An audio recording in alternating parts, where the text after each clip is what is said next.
Hello, everybody. Welcome to Building Energy. Today on the show, we have ABB.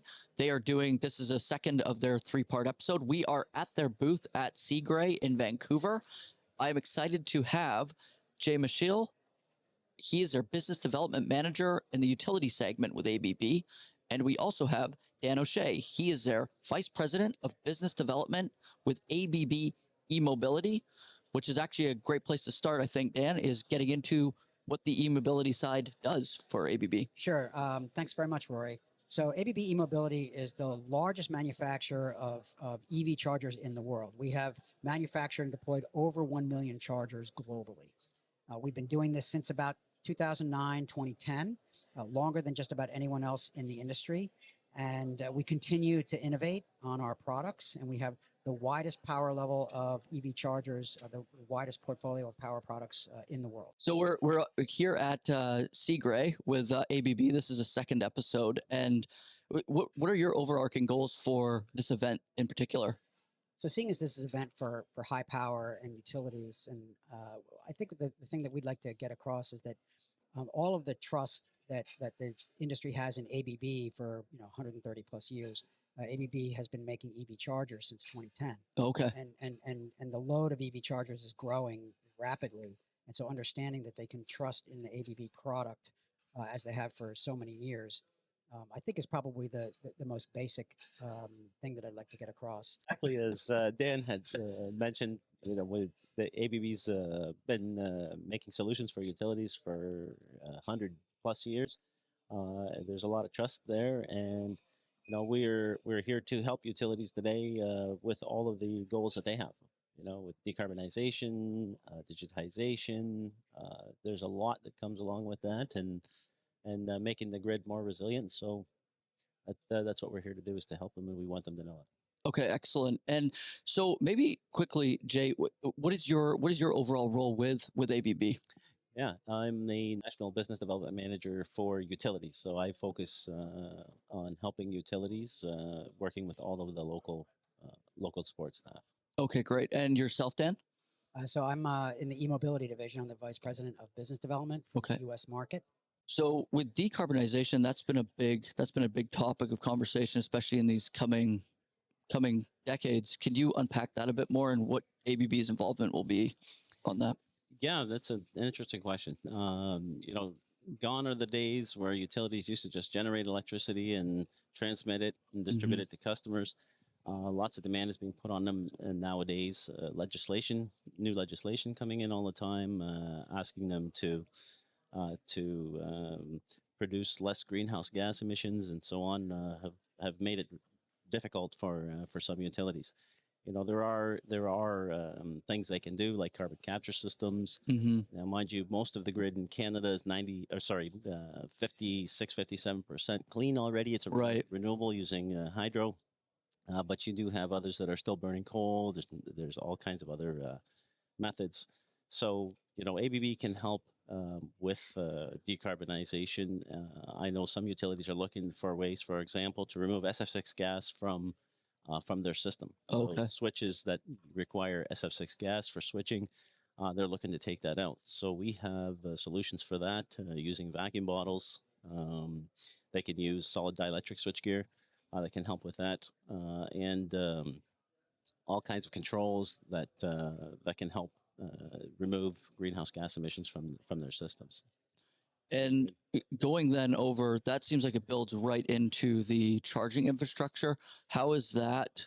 What are you seeing on that side of it for the impact there? So on the topic of broad decarbonization, roughly, depending on where you are and what the portfolio of the grid is, dirty, clean, cleaner, 40 to 60% of the emissions in that area will be from transportation. Okay. So decarbonizing transportation is going to have a very significant positive impact on clean air, particulate matter, and less greenhouse gases. So what ABB E-mobility builds are the charging stations and software services and maintenance services to charge the vehicles in a smart way using open protocols, and we make power levels from 7 kilowatts up to more than 400. Okay. So decarbonizing the vehicles. It's starting with light duty, but now you're seeing some medium and heavy duty vehicles come on the market. And then the other big one is bus transportation. Oh, right. So the bus industry has been funded by the federal governments for most of their lives, right? Yeah. And now the money is going towards electrification. Okay. So some of these, so there's all the sectors of transportation are being affected, and it's a big chunk of it. You actually mentioned about the open protocol as well. So that's you hear that term used like on the internet and stuff. How is that being used to benefit?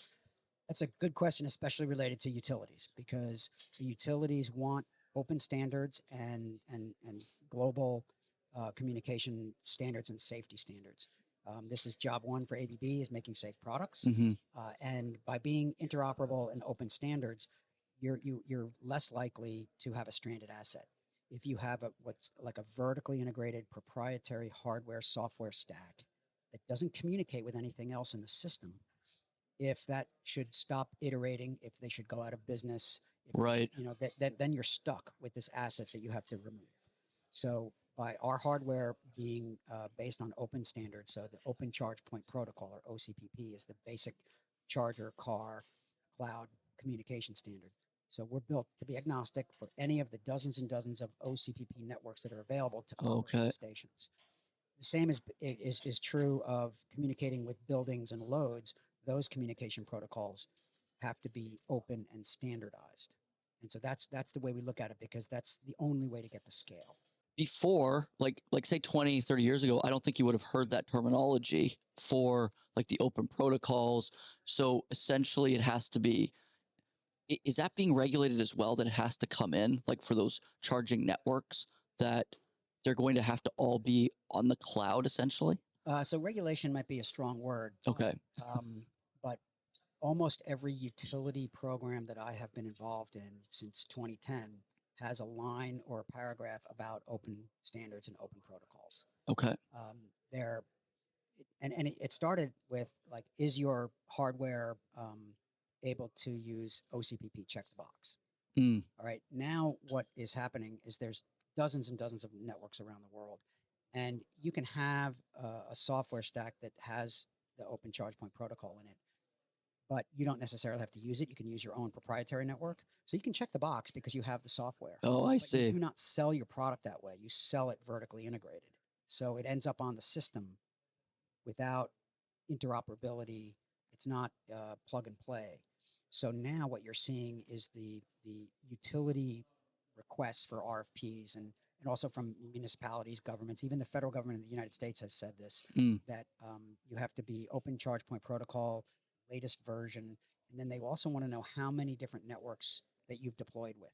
How many different, if you're a charging hardware operator, how many different networks have you deployed with? If you're a software company, how many different hardware companies? Because you can be a software company. Oh, okay. And then it's think of it like a cell provider. Yeah. You can use you can be operable on a variety of different phones. Right. Your phone is the charging station. Yeah. Your T-Mobile, your Verizon is the charging network. Right. And you can just go to the store and say, I want to change from this one to this one. Okay. You might remember back in the day when the iPhone first came out, you could only get it on one network for like 2 to 3 years. Right. All right. And then they opened that up. Yeah. Okay. So that's kind of the best analogy, I think, is the cell phone being the hardware and the provider being the network. How are you seeing that affect the grid? Like you said about there's clean and cleaner, and obviously those are the big focuses now for that power generation. Then there's the dirty generation, which is kind of like, can you unpack that, how that's affecting this as well? Yeah, digitization is something that utilities are looking at, quite deeply, because that is a topic that brings in the modernization of the grid, right? So with global warming and all of the disasters that we're having nowadays, it's putting a stress on the grid. It's putting a stress on the utilities. So digitization helps them because, when you install sensors, voltage sensors, current sensors, reclosers, SCADA systems, you can pinpoint where the issues are, and you can help minimize downtime with faults when you have faults, right? So yeah, ABB does help with that. We have all kinds of product solutions that can help with that, and making sure that all the data is collected, put into their system, and also can go to the cloud securely. That's another topic altogether for utilities. Right. That we can get into, but digitization is very important. You have lots of solar sites, windmills, things like that coming online, and it's not as easy as just sending cables over, tying them into the grid. Mm-hmm. You need to understand what they're doing and making sure that they don't destabilize the grid. So you need all of that data. And so digitization is a big piece that the utilities work on. That's actually interesting, because that's one thing you keep hearing about as well, is like that peak and that demand.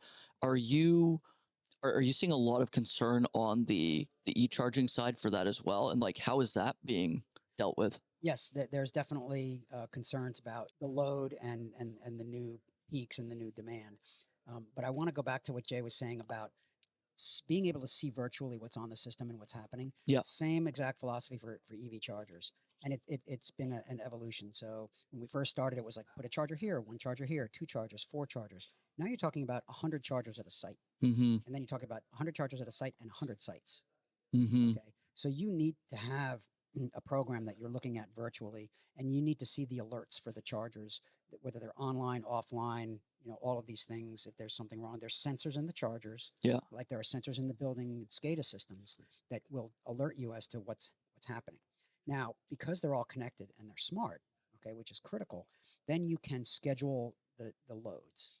Okay. And this is talking about your peak demand. So yeah. if you have 100 chargers of 11 kilowatts or 100 chargers of 180 or 300 or 400 kilowatts, more than likely they can't all charge at the same time for the whole time.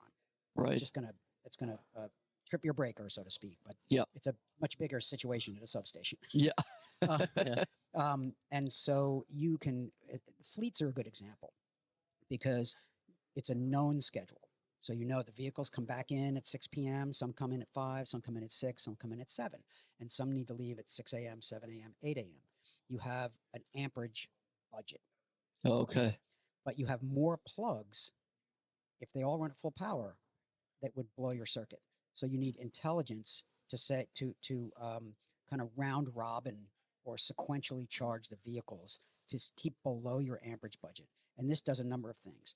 It avoids costly system upgrades, and it avoids these big peak demands, and it can avoid or mitigate demand charges that the utilities will levy on you, which can be really difficult from a ROI, from an investment standpoint. Right. So you do it. It's like an EV charging parkade is like a microcosm of a grid, because you've got all of these points of energy. Mm-hmm. Okay, and you need to manage them. And so the panel is like kind of a little substation, right? And so the smarts allow you to manage to that capacity of the substation. Yeah, our aging infrastructure. Unfortunately, Canada has aging infrastructure when it comes to the grid. Billions and billions, hundreds of billions of dollars are going to need to be spent between now and 2035 to upgrade the grid. Mm-hmm. And modernize it. So when you have hundreds and hundreds of chargers coming online, the transformer feeding that area may not be able to sustain that load. Right. So that's just one example. They'll have to upgrade the transformers. Sometimes they may need to upgrade the cabling. Sometimes they need to upgrade the switches. So that infrastructure that exists today is aging and needs to be modernized. And ABB can help with I have actually a question for you, Jay. So, sure. So with the digitization that can happen, can you take the existing aging infrastructure and put some components in there to make it smarter, while you sort of plan the big upgrades and absolutely, make it more efficient? Yep, absolutely. Okay. Yeah, breaker with communication, for example, sensors, you can put them online to know exactly what's going on. Even reclosers, you can have line and load sensing now, so you know what's going on with the line side of the recloser and the load side of the recloser. Yes, absolutely, all of that. I think that's important, because people talk about it as a black and white issue. Yeah. The grid can't handle it. we need these upgrades. Right. But there's this area in the middle of making it smarter. Yeah. By adding some sensor. I don't want to downplay it. Not just adding a sensor. It's not like putting another Lego block on. Yeah. It, right? But there are things you can do in the interim using smart assets and digitalization to make it smarter and more efficient. So you've got the energy, right? Mm-hmm. Understanding that you're using all of it efficiently for the loads that you've got, which are now smarter. Like I usually also use the analogy or the comparison that from the 50s up to the 70s, right? Air conditioning happened Mm-hmm. to the grid. Right? Mm-hmm. Now, imagine back then that we'd had smart air conditioners, Right. smart thermostats, a Nest or something like that. Right. Would the grid have built up, like in any load, like because the grid was not built to be smart. Right. The intelligence wasn't there, right? But imagine if it had been. Yeah. All right, things would be a lot more efficient. Now that we know, and now that we have the technology, anything that we add really has to be smart. It has to be efficient, because you can't just add terawatts to the grid in any kind of short order. Absolutely. Yep. So there's that in that as we build out that new infrastructure, this is probably the same, like Canada and probably the USA as well is probably seeing that you can actually in the interim, as you go in and you start working with these different, I guess, different providers, different utilities, you can actually implement smart solutions. Absolutely. So they start seeing, would they actually be able to see where the need is then as well and start addressing like the top areas first? Yeah, I've seen heat maps where Yep. the utility will do, I don't know, what's it called, capacity hosting analysis or something like that, Yep. where they can see what the load is today on that transformer or that circuit, Mm-hmm. and then project, model 200 EVs coming. Let's talk about residential. 200 EVs coming. Yeah. Okay. What would that look like? Yep. And then what if there's a fleet here and all this? And then so what you see in the modeling is this one's green today. In 5 years, it's yellow. In 10 years, it's red. Yeah. Mm. All right. And so I've seen utilities. Yeah. Another really phenomenon you have is urbanization. Right? Okay. People flocking to Yeah. urban areas, Yeah. Increasing the demand on the grid in those areas.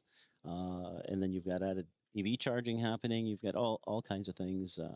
Like there was an era there was a time there in the last 15 or 20 years where reducing energy consumption in facilities was a big deal. Mm-hmm. And, I don't know how much more they can reduce. They've put in LED lighting, drives for, more efficient motors, all kinds of things. So if you look at the consumption of electricity, it was rising up until, 10 years ago. Then it flattened out. And at some point, it actually started to come down a little bit. Oh, it did. It started to go down a little bit. So, consumption is an interesting topic. Mm-hmm. I mean, that's why these utilities do heat maps too, because with urbanization and EV coming in and all kinds of things, changing the loads on the grid, making it difficult for them. So, smart switchgear can help with all of that, right? And digitization. So that's another thing that ABB can support with. And you also hear about, with the urbanization, it's electrification. So electrification of Yeah. your buildings, going away from gas, Right. going to electric. And you've all seen the stories about the induction stoves, right? That's just a tiny little piece of it. But the That's building loads and gas for heat and functioning is, depending on who you talk to, going to go away, right? And electrification is more load on the electrical grid. Absolutely, yeah. You mentioned the Nest thermostat. I know some utilities are running pilot projects where they can work with residential customers to help reduce their energy bills by actually controlling their thermostats, their EV chargers in their home, so they can reduce the peak demand. So, for example, somebody's got their air conditioner on in the middle of the day, and the load is quite high. The utility can turn down the thermostat to help reduce that peak demand. So I know there are some pilot projects with some utilities running right now where they can do that too. So, but you need that data, right? Right. You need to be able to connect. You need digitization and ways of being able to connect. So it's an interesting topic that utilities I know are looking at and working on. With the urbanization part of it, is it, I guess in one way for the infrastructure that's aging, that could be more challenging just because you have the, like here in Vancouver, you have the gigantic towers that are being built. But on one hand, people if they're charging their electric vehicle, they can probably you don't drive as far. Like I'm up in Kamloops, so if I drive down, I would need to plan that out more. But it's probably, is it almost easier to manage in the urban settings? The general commute times or miles driven each day by your average North American is like 30 to 38 miles a day. Yeah. Okay, so do you need a car that goes 500 miles at the drop of a hat? You don't. All right. For most of the driving, you really, if you have and you can drive. The one wonderful thing about electrification of transportation is the fuel is ubiquitous. So you've had over the decades compressed natural gas, all these different kinds of, ethanol, biodiesel, all good things, right? As time has gone on, but nothing is ubiquitous and safe as electricity. So I can plug a car into a 110 outlet in my house or my grandmother's house when I'm visiting. I don't need a fancy charger. We make fancy chargers, but you do need them to go a longer distance. All right. And it has to be an excellent experience at the fueling station where you're going. Right. But for the most part, you're going to wake up with a full tank, full battery every day. First of all, once someone drives an EV, they never go back to a gas car. Okay. And then once they realize that, and the best way that people realize this is by driving a plug-in hybrid electric. I had one for a long time. As a matter of fact, we still have one. Those are nice. Those are really nice. So you have a vehicle that goes 40 to 50 miles on a full charge. Yeah. That's 95% of your drive. That's the beauty of it. If I'm going to go to Whistler, then I need to, the gas will kick in and then I can charge up at Whistler. Yeah. Right. Overnight. Yeah, exactly. Or wherever I'm going. But I realized that just running around town, I am on electric all the time. And then with a fully battery electric that uses our higher power charging stations, the software is getting way better. Usually you can see on your screen where the charging stations are and you can touch on it, or you can use an app on your phone to find out where they are and to get directions, turn-by-turn directions to that charging station. And actually in the US, right, the federal government now has $7.5 billion for public charging. So this is part of the Inflation Reduction Act and the National Electric Vehicle Infrastructure Law, NEVI it's called. Okay. This is designed to put first on the alternative fuel corridors as designated by the Department of Energy, high power stations, 450 kilowatt minimum stations every 50 miles. Oh, wow. On the alternative fuel corridors. So in California, that's going to put a stress on the grid. Yeah. So the utilities are sounds like that, it, right? And so on some areas that's going to be all on the same grid, and on some it's going to be on 3 different utilities, including munis and co-ops. Sure. So they all have to be ready for that. It is actually a really good case for digitization and efficiently managing the grid assets feeding these stations. I can see you do calculations. Like, I wonder how many, how much. Yeah. So it's thousands. Those numbers are out there. Thousands of 600 kVA transformers. Yeah. That's basically the lowest power transformer for these NEVI sites. So are you seeing on the utility side, I would imagine right now they're just trying to build out as much power as they possibly can across Canada and the USA. I mean, I don't know. Are they? Or yeah, I don't know if they're building out any more power. What they're generating. It's just a matter of, you have these DERs, these other distributed energy resources that have to be integrated into the grid, and then you have urbanization happening, so they need more power here. The system that's feeding that load may not be adequate. And less happening here, and so on. So it's got to be, it's like an architecture, right? Yeah. That's got to be managed, and you need data to be able to understand and be able to control all of that, right? One of the amazing things that you mentioned is the wind and solar or geothermal, right? When I first started talking about this years ago, people were like, "You're just driving cars on coal," okay? And so I said, yeah, in certain states it's coal, right? And other generation. In some states, it's more hydro. In Canada, it's a lot of hydro and clean power. I said, but the thing about it is, if you were to go down that road of just more coal or fossil or carbon generation, it's dirtier, more expensive, and more dangerous as time goes on. The easy acquisition of fossil fuels is long behind us, okay? The grid is going to be able to be incrementally cleaner, 0.5%, 1% a year. Yeah. I think I've read that at one point in the U.S., you'll see that clean generation outpaces coal burning and fossil generation for a time.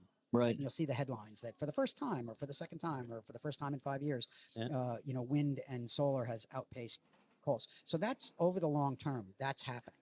The percentage of the clean energy on the grid is happening. One of the challenges is transmission, right? Yeah. The wind, it comes from Canada through the Dakotas down the Wind Alley, right? There's three major lines that come from. You have to get it from there to the urban centers,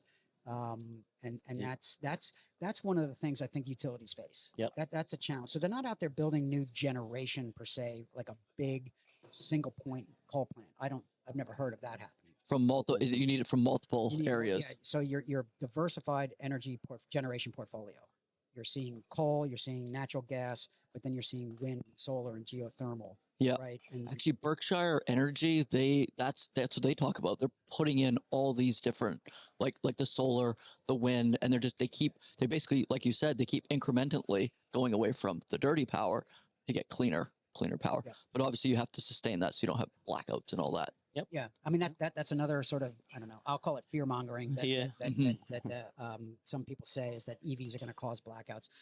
So a lot of other things cause blackouts, right? It's going to be EVs. And there was a news like last year during a fire when California said, please, maybe don't charge your EV here and there. And so, of course, people jumped on that as, it's bad for the... They just take one little clip. They're like, yes, we got something. So again, it's the intelligent acquisition of the data to be able to inform. And if the utility does control, they can actually power down, right, certain things. Now, there's another technology that's coming online, or incrementally over the next few years, which is bidirectional charging. Yeah. So vehicle to load, vehicle to building, or vehicle to grid.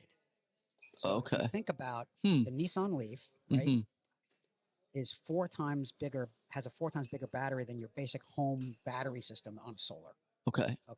Now, one of the main differences in that cute little electric car is that it can take you to get groceries. Your battery on your wall cannot do that. And it also it's an electric car is like your cat. It's asleep most of the time. Right. Okay. Yeah. And so if it's plugged in and it's full or full-ish, you can actually, in a utility program, you can program it so that at certain times, with certain systems installed in the house, a transfer switch, the things that have to be there to make it safe. Yeah. The power goes down. It automatically switches to draw the load from your car, and you can power your home for a few days during the blackout. Oh, really? Okay, yeah. So you may have remembered the Ford F-150 ad during the Super Bowl a couple years ago. Lightning. Yeah. So the Lightning does that. It does it with a complicated system that has to be installed on the house. But take that, say, to a school bus yard. Yeah. Where you've got dozens and hundreds of fairly large batteries that are idle all summer. Right. And in the summertime in California, that's when you have a lot of peak.